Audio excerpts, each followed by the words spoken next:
बहू का 9वां महीना। सुमित्रा जी की बहू रितु प्रेग्नेंट थी और अब उसकी प्रेगनेंसी का 9वां महीना चल रहा था। रितु का पति देवेश उसका काफी अच्छे से ख्याल रखता था, लेकिन प्रेगनेंसी अपने आप में ही एक अलग ही वक्त होता है जब एक औरत कई तरह के बदलावों से गुजरती है। शरीर के साथ साथ उसके अंदर बहुत सारे इमोशनल चेंजेस भी आते हैं और रितु इन सब चीजों से गुजर रही थी। इसीलिए कई बार वो बहुत परेशान हो जाती थी। उसे बार बार बहुत मुश्किलों का सामना करना पड़ रहा था। एक दिन अचानक शाम के वक्त रितु जोर जोर से रोने लगी। अरे रितु बेटा, क्या हुआ? तुम रो क्यों रही हो? कुछ नहीं मम्मी जी, बस बहुत परेशान हो रही हूँ मैं। हाँ बेटा, वो तो मुझे भी दिख रहा है, तभी तो रो रही हो तुम। लेकिन परेशानी के पीछे की वजह तो बताओ, आखिर बात क्या है? किसी ने कुछ कहा क्या तुमसे? नहीं मम्मी जी, किसी ने कुछ भी नहीं कहा, बस ऐसे ही मेरा मन कर रहा है रोने का। अरे बेटा, ये क्या बात हुई? रोने का मन कर रहा है? अरे तुम माँ बनने वाली हो, अगर इस तरह रहोगी ना तो बच्चा भी रोने वाले नेचर का पैदा होगा। तो फिर मैं क्या करूं मम्मी जी? मुझे बता अपने दिल की बात, मेरे साथ शेयर कर कि क्या परेशानी है। वो क्या है ना मम्मी जी, मैं अपने पेट की तरफ देखती हूँ ना तो अजीब सी घबराहट होती है। अरे लेकिन क्यों बेटा? तुम्हारे पेट में तो तुम्हारा आने वाला बच्चा है, इसे देखकर तुम्हें खुश होना चाहिए। मम्मी जी वो क्या है ना, मेरा पेट इतना बड़ा हो गया है, शरीर की हालत ऐसी हो गई है तो सोच सोच कर डर लगता है कि मैं कभी फिर से पहले जैसी स्लिम और ब्यूटीफुल हो पाऊंगी क्या। अरे बेटा, ये तो कुछ दिनों की बात है, सब कुछ बिल्कुल पहले जैसा हो जाएगा। कुछ दिनों के बाद तुम्हें चिंता करने की कोई जरूरत नहीं होगी। रितु, क्या हुआ? तुम बार बार करवटें क्यों बदल रही हो? रात के 2 बज रहे हैं, सो जाओ ना अब। देवेश, नींद नहीं आ रही है, मैं ठीक से सो नहीं पा रही हूँ। अरे ये क्या, तुम तो उठकर बैठ गई। इस तरह बैठे बैठे पूरी रात बिताओगी क्या?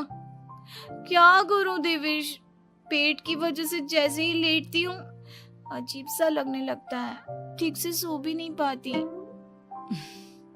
तुम एक काम करो, अपने पेट के बगल में एक तकिया लगा लो, तुम्हें ठीक से नींद आ जाएगी। वो भी करके देख लिया, अब तो लगता है जब तक बच्चा इस दुनिया में नहीं आएगा मैं ठीक से सो भी नहीं पाऊंगी। रितु, बच्चा आने के बाद कौन सा चैन की नींद सो पाओगी? कम से कम अब तो आराम कर लो।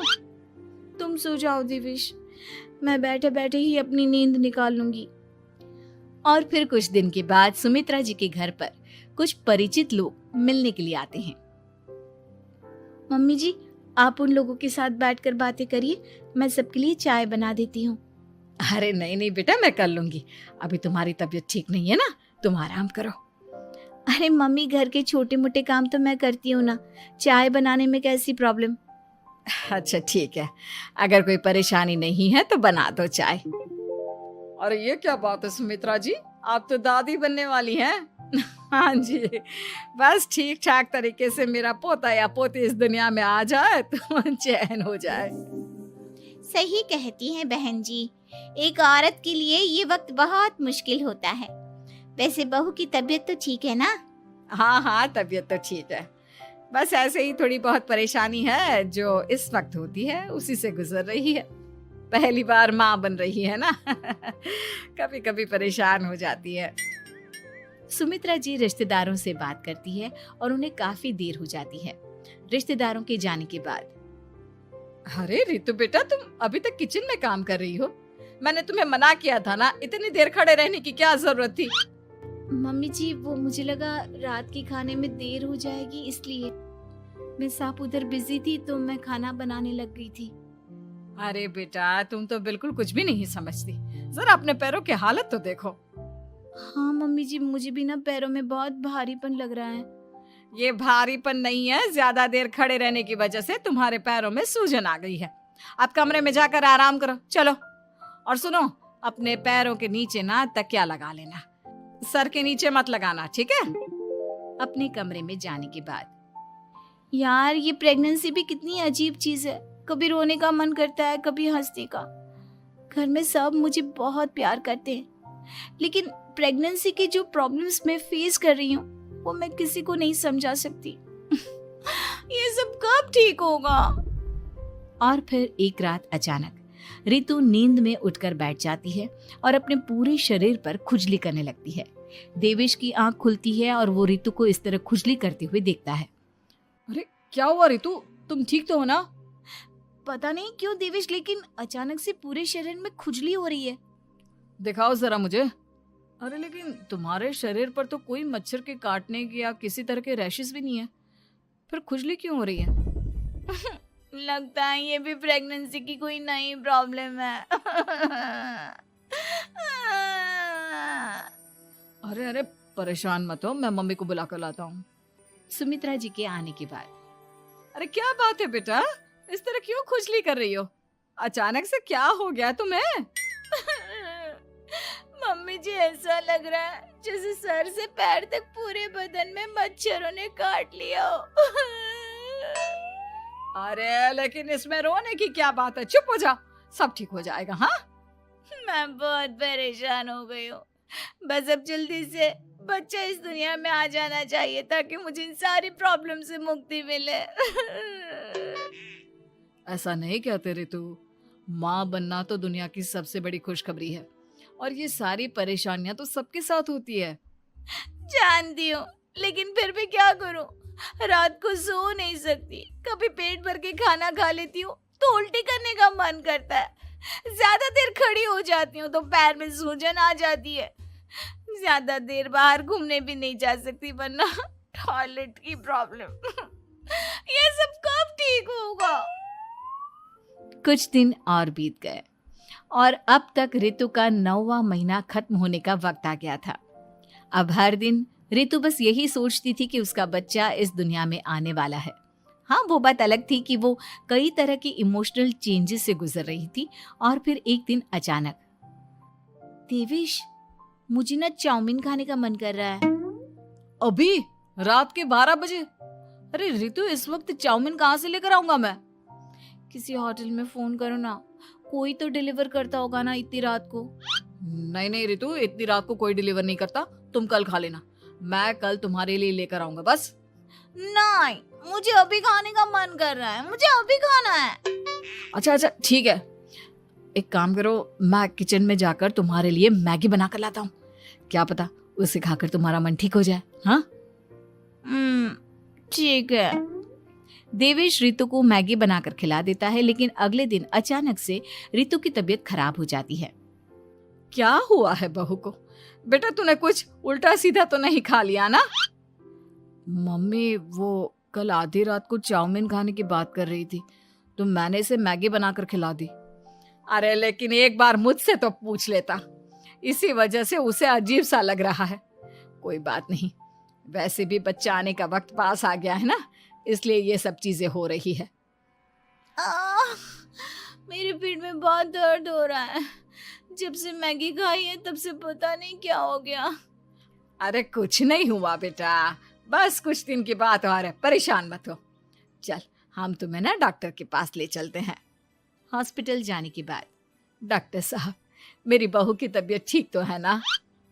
हाँ, वैसे तो सब कुछ ठीक लगता है, डाइजेशन का प्रॉब्लम हो गया है, ऐसे वक्त में हो जाता है। प्रेगनेंसी की वजह से पेट के ऊपर बहुत प्रेशर आ जाता है, इसलिए डाइजेशन थोड़ा वीक हो जाता है।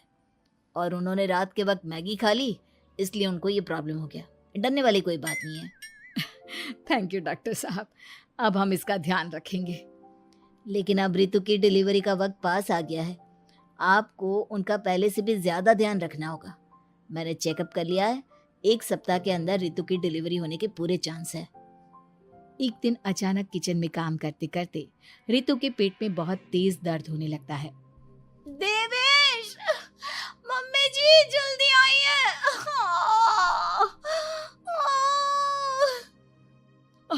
अरे क्या हुआ बहू, क्या हुआ तुम्हें? बहुत दर्द हो रहा है मम्मी, मेरे पेट में बहुत तेज दर्द हो रहा है, मुझसे खड़ा भी नहीं रहा जा रहा। इधर आ जाओ रितु, मैं तुम्हें बेड पर लिटा देता हूँ, सब ठीक हो जाएगा। बेटा, मुझे लगता है इसकी डिलीवरी का वक्त पास आ गया है। अब हमें रितु को हॉस्पिटल ले जाना होगा। वैसे भी डॉक्टर ने कहा था कि 1 सप्ताह के अंदर डिलीवरी कभी भी हो सकती है। मुझे बहुत दर्द हो रहा है, ऐसा लग रहा है जैसे मैं मर जाऊंगी। प्लीज मुझे बचा लो देवेश। अरे रितु, घबराओ मत, ऐसा कुछ नहीं होगा। हॉस्पिटल पहुंचने के बाद आप जल्दी से रितु को एडमिट करवा दीजिए और आप लोग बाहर वेट करिए। नहीं, मुझे बहुत दर्द हो रहा है। रितु, समझने की कोशिश करो, सब कुछ ठीक हो जाएगा। रितु को लेबर पेन शुरू हो गया था और वो काफी तकलीफ से गुजर रही थी। एक बच्चे को जन्म देते समय औरत जिस तकलीफ से गुजरती है उसे सिर्फ वही समझ सकती है। रितु की तकलीफ को देखकर देवेश भी काफी इमोशनल हो गया था। रितु को इस तरह चीखते देखकर उसे बहुत दुख हो रहा था, लेकिन आधे घंटे के बाद जब डॉक्टर अपने हाथ में रितु और देवेश की छोटी सी बच्ची को लेकर आया तो रितु के चेहरे पर स्माइल आ गई। रितु, ये देखो, तुम्हारी और मेरी नन्ही सी बेटी। ये तो एकदम परी की तरह दिखती है। दिखेगी क्यों नहीं, एकदम तुम पर गई है ना, इसलिए। लेकिन मम्मी, उसकी नाक तो मेरे जैसी है। अच्छा ठीक है, नाक तुम रख लो, बाकी सब मेरे जैसा। देखा रितु, तुमने कितनी तकलीफ सही, लेकिन उस तकलीफ के बदले तुम्हें भगवान ने ये छोटी सी परी दे दी। और ऐसा सब औरतों के साथ होता है। तुमने बहुत हिम्मत रखी है बेटा, और इसका नतीजा आज हमारे सामने